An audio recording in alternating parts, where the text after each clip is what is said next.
მისის გამოფენა მოეწყო.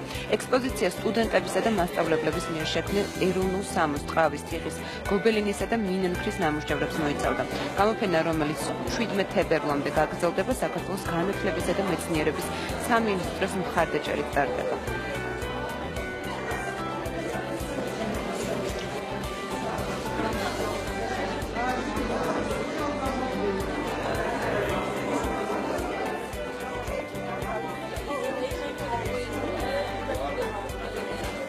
პროფესიული განათლების ხარისხის განვითარებაზე სახელმწიფო ინტენსიურად მუშაობს ევროკავშირის მხარდაჭერით.